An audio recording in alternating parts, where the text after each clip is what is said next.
Most people remember their childhood in the 60s, but very few ever stop to realize just how much of it would be impossible today. Picture a quiet residential street, early evening, the air still and familiar. Somewhere down the road, children's voices drift in echo, rising and falling without urgency. A front door stands unlocked, not out of carelessness, but because it simply doesn't need to be locked. You're dropped straight into it. No calendar, no headlines, just a feeling of belonging somewhere safe. A child wanders off down the pavement, alone, trusted to know when to come back. No messages sent, no checks made. Back then, it was ordinary. Today it would cause alarm, questions, raised eyebrows. What's striking isn't that it happened, but how little anyone thought about it. Trust wasn't discussed, it was lived. Freedom wasn't earned, it was assumed. Childhood unfolded outdoors, unsupervised, shaped by small decisions and familiar streets. There was space to roam, to be bored, to figure things out quietly for yourself. Looking back now, there's no need to judge it or compare it harshly. Just a gentle astonishment at how normal it all felt, and how distant it now seems. Here on Past Britannia, we don't just remember the past, we step back into it, piece by piece. If these moments stir something familiar, subscribing helps keep these memories alive, and a like tells us you remember it too. As we'll see next, the most shocking parts of 1960s childhood weren't dramatic. By the time the 1960s settled in, Britain was finding its rhythm again. The upheaval of earlier years had softened into routine, and everyday life moved forward with a quiet confidence. Rows of houses lined familiar streets, each one much like the next, yet filled with stories. Local shops stood at the heart of neighborhoods, run by faces everyone recognized. Places where a short walk felt like part of the day rather than a chore. Life felt slower then, but somehow fuller, stitched together by repetition and familiarity. For children, the street itself was the playground. Pavements became racetracks, curbs became balance beams, and doorsteps were meeting points rather than boundaries. Neighbors knew one another by name, and they knew whose child belonged where. There were fewer rules written down, fewer warnings spoken aloud, and far more trust woven quietly into daily life. Mornings had their own soundtrack. Milk bottles clinked gently as they were set down, echoing softly along the road.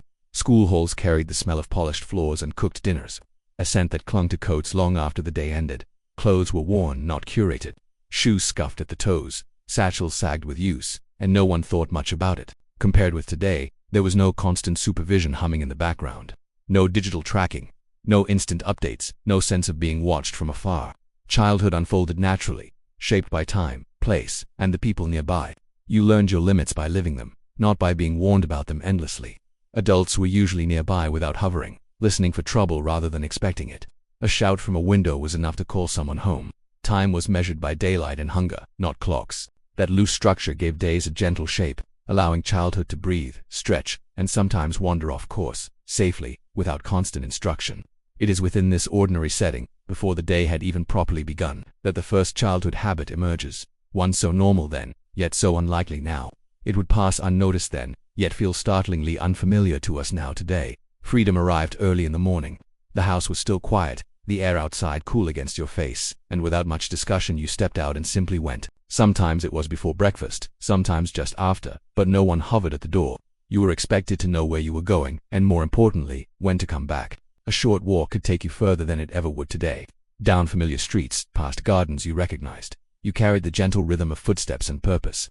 Coins sat warm in your pocket, counted and recounted, enough for a small errand or a treat. Being trusted with money felt grown up.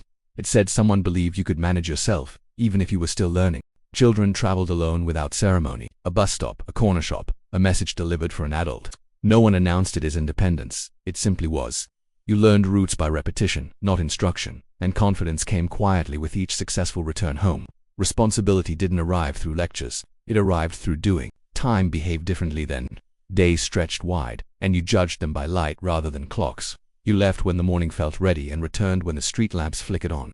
No one panicked, no one demanded updates. Trust filled the gaps where worry might live today. Looking back now, it's striking how ordinary this freedom felt. Today the same actions might raise questions or concern. A child walking alone, carrying money, disappearing for hours would prompt conversations that simply didn't exist then. There's no need to criticize that change, only to notice it. What mattered most was how capable it made you feel. You weren't being prepared for independence later. You were living it, quietly, every day. Mistakes were small and manageable, lessons absorbed naturally along the way. There was pride in being relied upon. Small tasks carried meaning, and each one nudged you forward. You learned how the world worked by moving through it, not by being warned away from it. That quiet confidence stayed with you long after childhood faded, shaping how you met responsibility later in life. And this sense of freedom didn't end at the school gate. In many ways, it deepened there. Schools trusted pupils with independence that now feels startling, routines that assumed self-control rather than constant oversight. What happened within those walls, and just beyond them, reveals even more about how childhood once worked, and why it feels so different now. It is a contrast worth lingering on, because it shaped generations in ways we rarely pause to consider today. And those memories still echo quietly, waiting to be remembered, before the day truly began. School life in the 1960s ran on an assumption that now feels almost radical. Children could be trusted to manage themselves.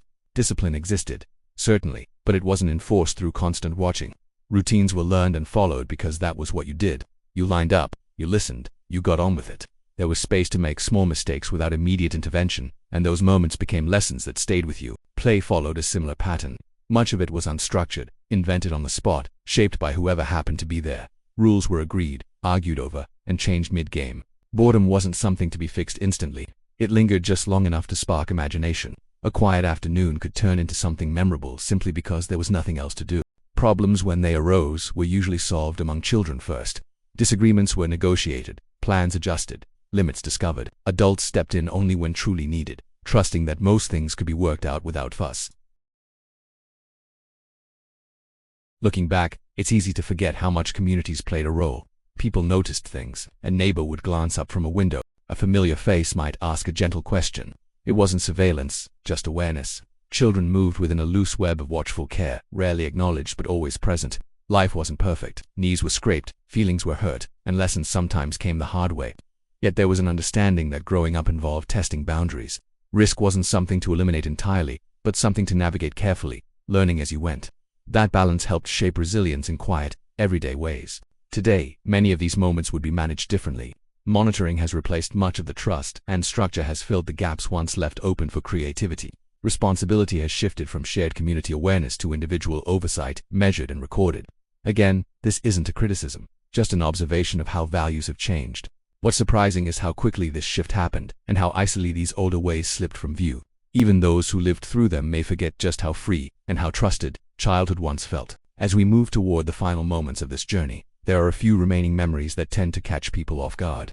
Activities so ordinary then that they barely registered, yet now feel almost unbelievable.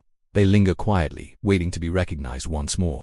These final recollections often spark the strongest reactions, because they reveal how deeply everyday trust shaped behavior, confidence, and memory, leaving impressions that surface decades later, sometimes unexpectedly, with surprising emotional clarity today. Most people have forgotten this. But what many miss about childhood in the 1960s isn't that it was better, louder, or freer in every way. It was that it felt human. Childhood felt owned, not managed, shaped by everyday moments rather than constant oversight. You weren't endlessly assessed or guided. You were trusted to find your way, slowly and imperfectly. That trust left a mark. It gave children a quiet sense of worth, the feeling that someone believed in their ability to cope. Small freedoms carried pride. Walking alone, solving a problem, being relied upon. These things mattered more than we realized at the time. They built confidence gently, without speeches or praise, simply through experience. There was also warmth and belonging. Streets, schools, and neighborhoods formed a loose embrace, familiar and reassuring. You were known, not monitored. Mistakes were noticed, but rarely dramatized.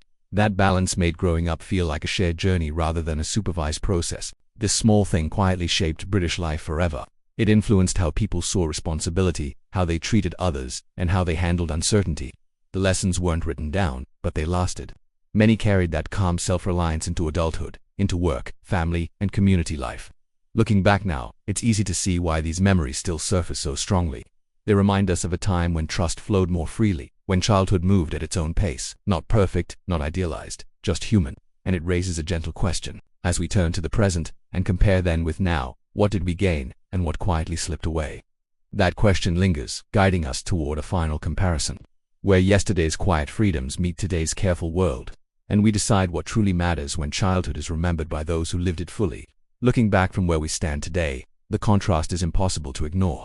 Childhood has gained things we once lacked: greater safety, wider awareness, clearer structure. Adults know more now, and they worry more too. Many changes were made with good intentions, shaped by new knowledge and new expectations. Yet something quieter slipped away along the path. Freedom became limited, confidence took longer to grow, and trust had to be earned rather than assumed. Childhood moved indoors, then onto screens, slowly becoming organized, supervised, and measured. This isn't about blame. Time moves on. Values change. What matters is remembering what once existed, not to return to it, but to understand it.